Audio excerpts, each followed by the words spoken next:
हजरत मूसा अलैहिस्सलाम ने अर्ज की, या अल्लाह, जब तुझे कोई नेक आदमी तेरी बारगाह में पुकारता है, जब कोई नेक आदमी तेरी बारगाह में सदा लगाता है, तू उसको किस तरह जवाब अता फरमाता है, तू उसके ऊपर किस तरह करम फरमाता है। जब तेरा एक नेक आदमी, तेरा एक वली जब तुझे पुकारे तो किस तरह उसको जवाब देता है। रब्बुल आलमीन ने फरमाया, ऐ मूसा, जब एक नेक आदमी मुझे पुकारता है, मैं उसे कहता हूँ लब्बैक या अब्दी, ऐ बंदे बोल तुझे क्या चाहिए।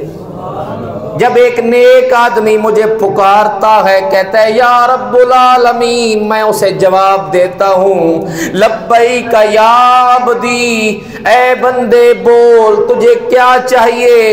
हजरत मूसा अलैहिस्सलाम ने अर्ज की, या अल्लाह, जब तुझे कोई गुनहगार पुकारे, जब तुझे कोई बदकार पुकारे, जब तुझे कोई स्याहकार पुकारे, गुनाहों में डूबा हुआ जिल्लत वाला पुकारे, तू कैसे जवाब देता है। अल्लाह रब्बुल आलमीन ने फरमाया, ऐ मूसा, मैं कहता हूँ लब्बैक लब्बैक या अब्दी, ओ मेरे बंदे बोल तुझे क्या चाहिए। हजरत मूसा अलैहिस्सलाम ने अर्ज की, या अल्लाह, समझ नहीं आई, तेरा नेक बंदा कहता है, तू उसे एक दफा आवाज देता है, जब कोई गुनाहगार तुझे आवाज लगाए पुकारे तू दो दफा जवाब देता है। हालांकि हक तो नेक का है, गुनाहगार का हक नहीं है। अल्लाह रब्बुल आलमीन ने फरमाया, मूसा, अब मैं तुझे बात समझा दूं। बात ये है, जो नेक आता है, नेक आता है, उसको मान होता है कि मैं नेक हूं, मेरी नेकियां हैं, मेरे पल्ले अमल हैं, अमल की वजह से बख्शा जाऊंगा।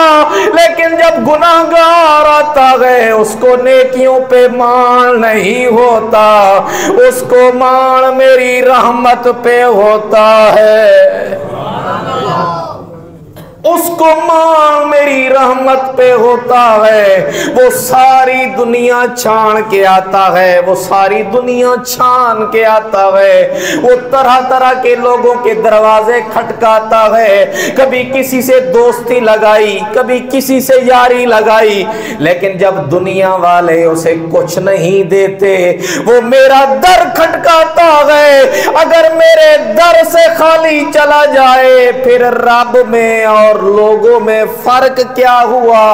जब कोई गुनाहगार आ जाए, मैं उसको पहले आवाज देता हूं ताकि ये मेरी बारगाह से खाली ना जाए।